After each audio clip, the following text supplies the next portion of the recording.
It may not have seemed like much at the time. 20 years ago, the first video was posted on YouTube. It was just a 19-second clip called Me at the Zoo, featuring YouTube's co-founder in front of an exhibit, an elephant exhibit.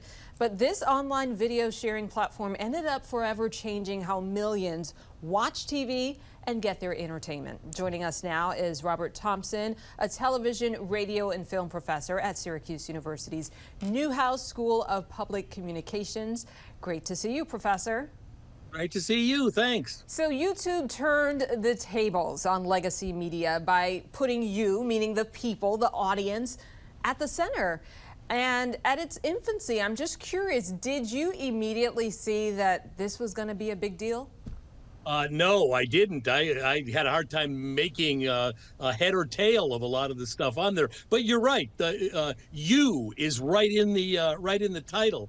And you know, those first 4 or 5 years, I think in many ways were the most exciting. Now YouTube has 12% of the streaming audience time on a regular basis. It's sitting on top of all this. But that first video, and of course, when that April 23rd, I think, was the official 20th anniversary, that thing of one of the co-founders at the zoo in front of an elephant, 19 seconds.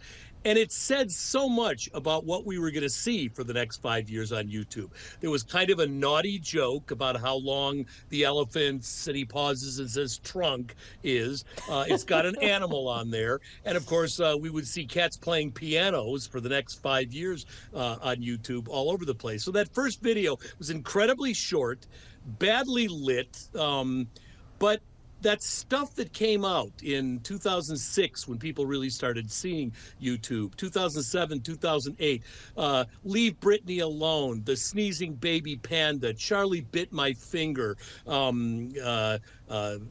Dramatic Look Gopher, all of these things that we still, David After Dentist, that became kind of the classics.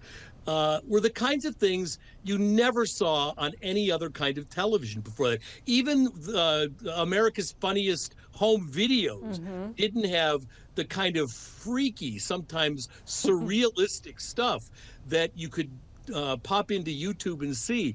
And there was something back then that I think was really kind of exciting and liberating about this stuff that wasn't made by Hollywood, wasn't made by professionals, but was made or simply found and posted by who knows who.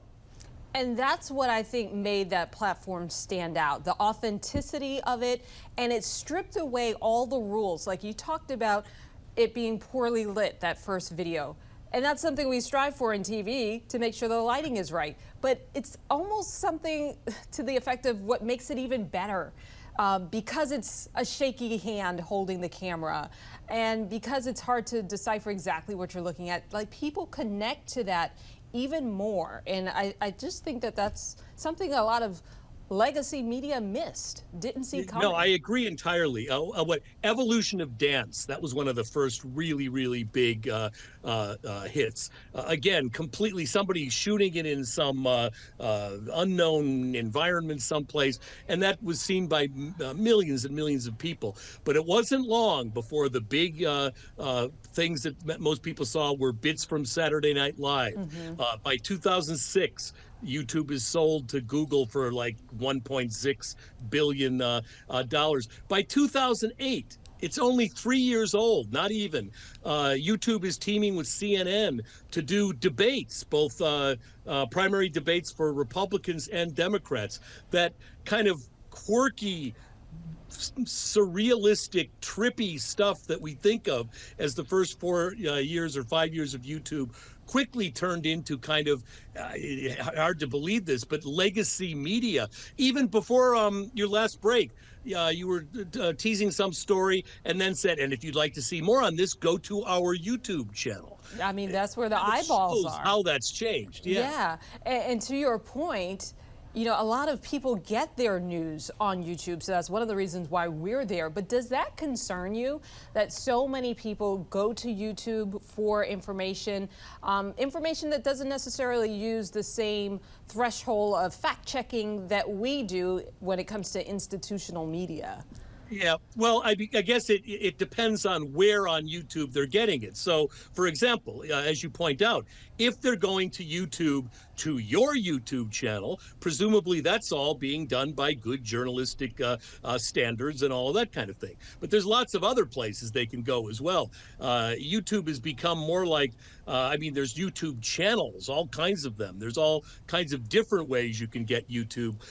You can get news on YouTube. You can watch traditional channels on YouTube's connected system. So it depends. The answer to that would be some news they get there is fine. Other news they get there is not so fine. There's almost an infinite amount of material. I think back to the days when each network had 22 hours of prime time per week, and you had to watch it when it was on in order. Now, what's on YouTube this minute isn't literally infinity, but for all intents and purposes, it's infinite. Do you also believe, I'm curious your thoughts on, because it's so you-centered, you can choose what you see, what you don't see, and is that contributing to our very divisive society that we are in? Because people are not accepting, they're not willing, they're not even interested in watching another viewpoint. They only want to see what they want to see, and on a platform like YouTube, you have that power to choose. And you know, it's not just politics, but yeah, yes, the short answer is yes, but it's everything. I mean, before the internet came along, you were kind of forced to watch things that you may not ought to be interested in, which included you would watch not only the shows that were on at the time, but you'd end up watching the shows of your parents and your grandparents. I grew up watching a lot of Three Stooges. They quit making those long before I was born. So by the time I was a teenager, I'd had to sit through some State of the Union addresses because it preempted Happy Days, which is what I really wanted to watch. Or I had to sit through the Olympics, which I wasn't interested in, but it was everywhere. And in the course of that, I learned something about politics. I got interested in the Olympics. Now, if you're lucky enough to have a few subscriptions, you don't have to watch what's on. You don't have to settle for, you know, your grandma's old movies on Sunday afternoon. You can go right to what you're already interested, which I think then limits us not only to our political views and what voices we're listening to, but to our cultural exposure and all kinds of other things as well. All right, Professor Thompson, thank you so much for your time from Syracuse University. Thanks.